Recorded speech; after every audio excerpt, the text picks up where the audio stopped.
Entonces, la discusión que teníamos, el debate que finalmente habíamos iniciado sobre el aborto después de las posiciones de los candidatos, de los precandidatos presidenciales de anoche que se habían fijado y que solamente Claudio Rego estaba en contra del aborto en las situaciones que se planteaban. Usted decía que a partir de la Junta Militar se había cambiado la normativa en Chile, pero yo le quería hacer una pregunta.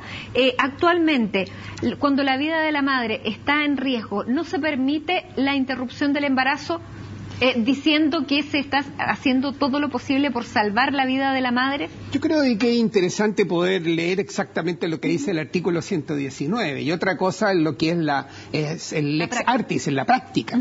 Entonces ahí hay ya una gran dificultad. El artículo 119 hoy dice exactamente lo siguiente: no podrá ejecutarse ninguna acción cuyo fin sea provocar un aborto.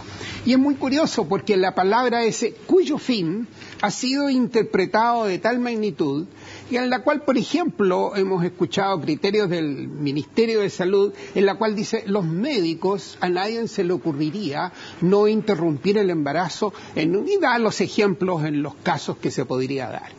Pero la verdad de las cosas es que es extraordinariamente curioso porque la ley no se hace para profesionales, la ley se hace para cumplir los derechos y proteger a la población. Porque en la práctica lo que dice la ley es una cosa y lo que se hace es otra. Y lo que se hace es otra. Entonces, por lo tanto, ya ese mismo fenómeno ocurre de que, por una parte, la ley dice que eso no se puede hacer, pero sin embargo la praxis la está haciendo.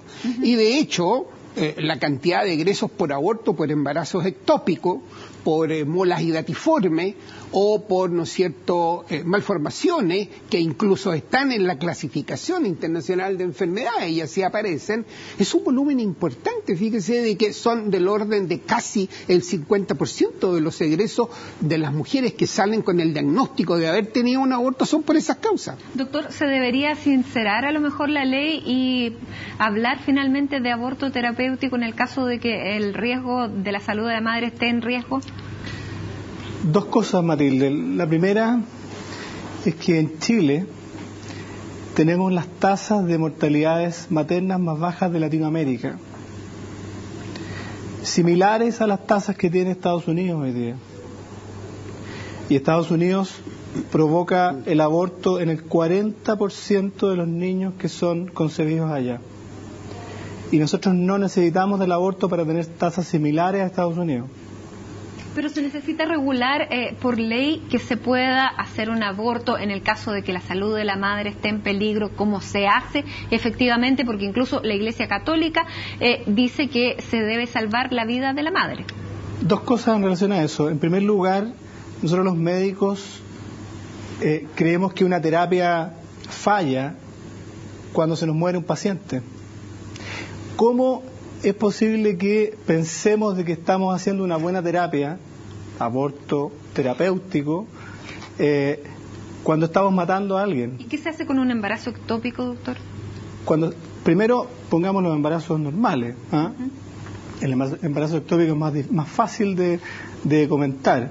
En un embarazo normal, lo importante es que tú veas cuál es la intención de esa persona al momento de tratar a esa madre y a ese niño que ella espera. La intención del médico tiene que ser salvar la vida de los dos.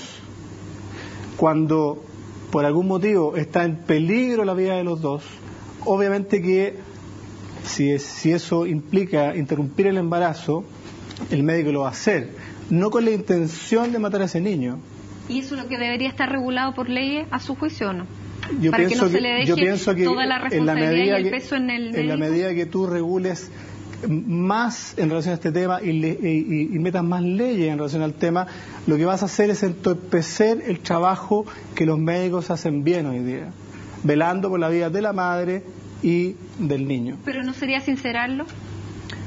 Sí, tú puedes sincerarlo y puedes, como te digo, dificultarlo en la práctica diaria. Porque estamos hablando del aborto en casos restringidos, un aborto terapéutico. En este caso no estamos hablando del derecho a una mujer a abortar, que podamos hablarlo después, sino que solamente estamos hablando del caso en que la vida de la mujer está en peligro.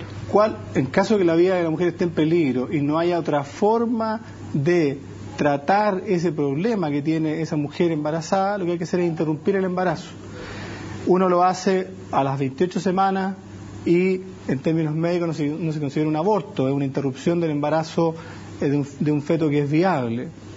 Pero eso mismo hay que hacerlo a las 18 semanas, sabiendo de que ese niño no tiene posibilidad de nacer. Ahora, si nosotros tuviéramos toda la tecnología para que ese niño pudiera salir adelante, lo haríamos.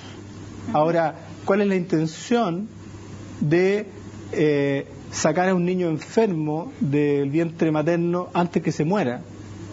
Si la intención es mejorar a la madre, no la estamos mejorando de nada, porque esa madre efectivamente tiene un problema, tiene una pena muy grande por lo que está ocurriendo con su hijo.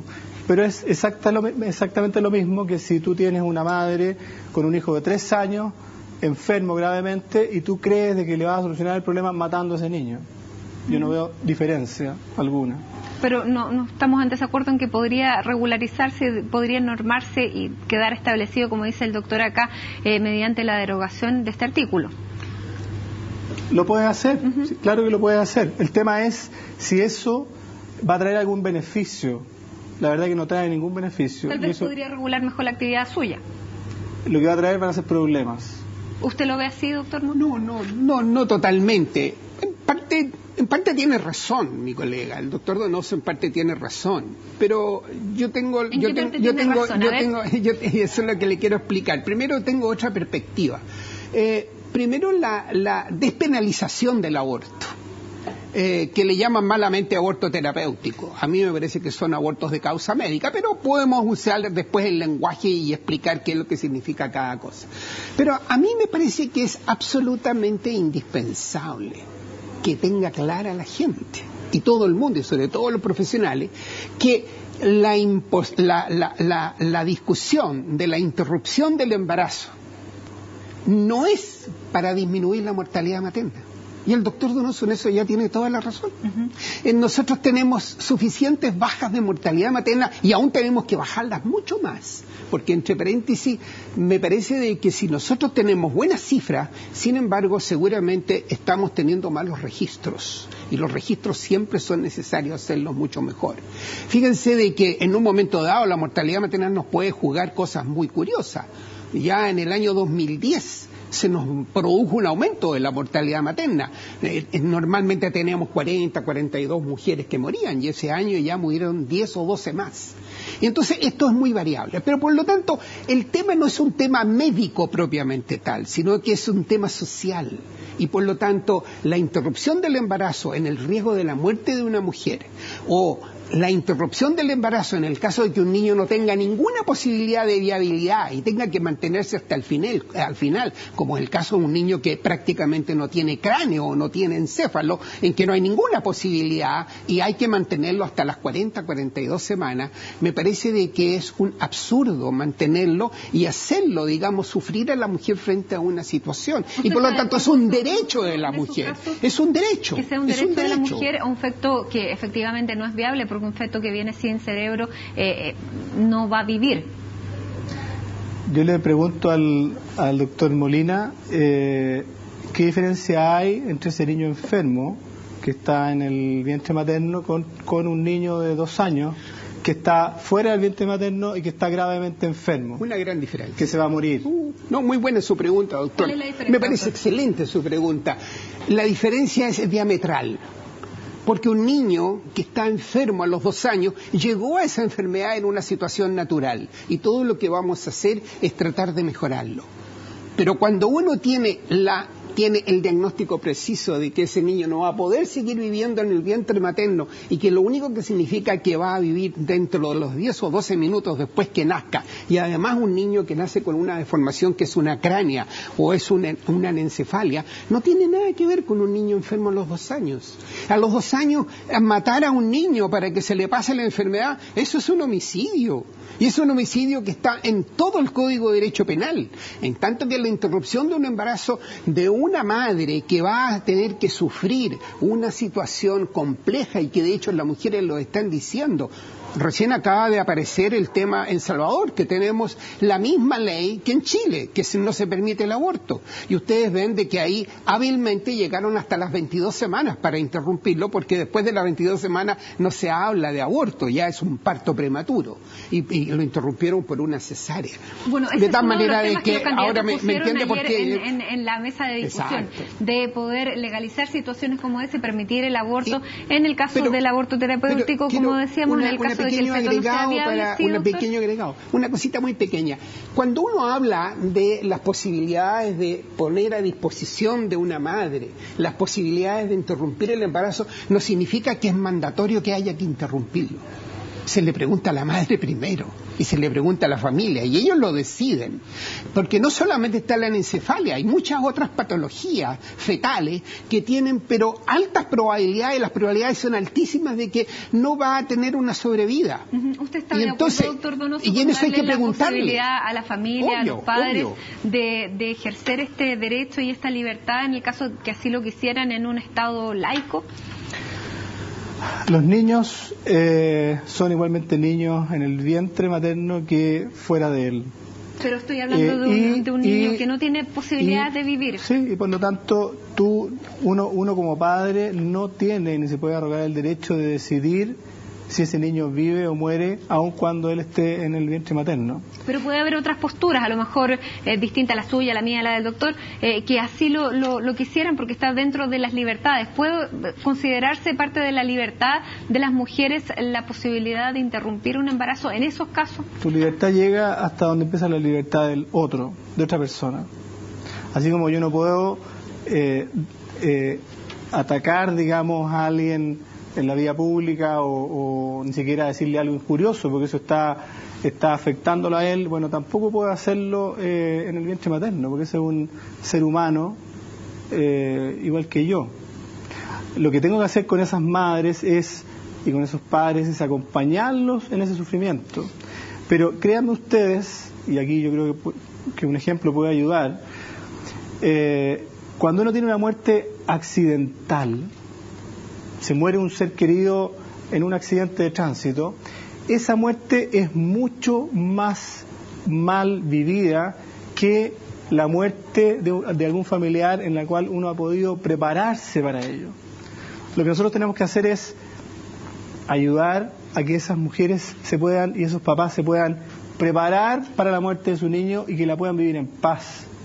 Nosotros pensamos, y eso es parte de la sociedad en que vivimos, donde las cosas rápidas son las cosas mejores, y claramente no es así. O sea, pero eso corresponde también a una posición religiosa, a una creencia, porque una persona que tal vez no tenga una creencia, que piense que la vida termina con la muerte, claramente no, porque quiera terminarlo pronto. Doctor, lo quiero llevar a otro tema, el tema más bien médico. ¿Despenalizar es la manera de combatir el aborto? ¿Penalizarlo, perdón? ¿Es la manera de combatirlo? Porque muchos sabemos que los abortos sí se realizan en Chile. ¿Con penalizarlo se combate? No, yo creo que hay que penalizar a las personas que practican abortos y no a aquellas mujeres que viven una situación difícil. Yo no desconozco que hay situaciones difíciles que obviamente que hacen que esas mujeres a veces por la misma presión de los familiares o de su pareja opten por un aborto pensando que esa es la solución a un problema que están viviendo. Y yo creo que ellas no tienen la culpa y no se les puede penalizar. ¿En el caso de una violación, por ejemplo? En el caso de una violación, ese niño es exactamente igual a otro que no ha sido concebido producto de una violación. Lo que tenemos que hacer en las violaciones es evitar que se produzca la concepción. Píldora del día después. En la medida que no sea abortiva. Doctor, ¿con la penalización del aborto se disminuye el aborto? No, definitivamente no. Es decir, de toda la información que tenemos a nivel mundial, nos dice de que la penalización del aborto no disminuye el aborto. Lo que aumenta va a ser los abortos clandestinos. Y de hecho yo creo que es importante transparentar lo que sucede en Chile. Si cualquier persona abre el Internet, pone Google y coloca la palabra misoprostol en Google, se le van a abrir 20 páginas con 20 alternativas de compra de misoprostol. ¿El misoprostol es? El misoprostol es un fármaco que está indicado en las interrupciones del embarazo precoce antes de las 12 semanas y por lo tanto lo pueden tomar libremente. Entonces, ¿qué es lo que ocurre? Que está en el mercado negro porque en Chile está prohibida su venta. Pero ¿a dónde traigo a colación este tema? De que una cosa es la conducta de la población, otra es la forma de pensar de la población y otro es el profundo respeto que nosotros tenemos por la visión filosófica, ideológica o cultural que puede tener cualquier persona, entre ellos cualquier profesional, y por lo tanto yo respeto profundamente. Pero a mí me parece que los derechos son de las personas, no de los médicos, ni de los profesionales. Nosotros tenemos nuestros propios derechos y por lo tanto un médico que tenga una objeción de conciencia frente al tema, pero por cierto que no puede aceptar una situación de este orden, y yo estaría por apoyarlo absolutamente en que él tenga todos los derechos, y al conjunto de médicos que tenga una posición de ese orden tiene que tener todos los derechos de no obligarlo a tener que ejercer situaciones que están en contra de sus principios, y eso me parece básico, es de respeto humano y también es un derecho humano. Por lo tanto, pero yo estoy preocupado ¿de quién? De las pacientes, de las mujeres, que naturalmente ellas también tienen su visión y tienen su derecho. Es por eso que vuelvo a plantear que el tema, que el aborto, la interrupción del embarazo por causas precisas, ya sea por riesgo de la mujer, por un problema de una incompatibilidad absoluta de la vida del feto o por una violación, tenga el derecho la mujer a decidir si en la propuesta quiere interrumpir su embarazo o no, y puede hacerlo profesionalmente y en buenas manos, sin colocarse en el riesgo de tener que andar tomando píldoras que no sabe exactamente el efecto que le van a producir, la complicación que van a tener, o, ¿no es cierto?, o ubicando a un abortero que seguramente es un negociante y que está abusando de un derecho de la mujer cuando el derecho significa un deber, y el deber significa una atención integral y adecuada a esa mujer. Doctor Molina, doctor Donoso, el debate recién comienza, recién ayer veíamos las posturas de los candidatos, es un tema que vamos a seguir debatiendo y ya estamos claros con las dos posturas que están conversando acá, esperamos tenerlos nuevamente aquí en CNN Chile, tal vez con un poco más de tiempo, no interrumpidos con el bus de la selección, porque es un tema muy importante que atraviesa a toda la sociedad y seguramente queremos siempre discutirlo con seriedad, con altura de miras, con visión de futuro y por supuesto con el respeto que merecen todas las creencias. Así que nosotros les agradecemos, hacemos una pausa aquí en Primera Edición y ya regresamos con otras noticias, no se vayan.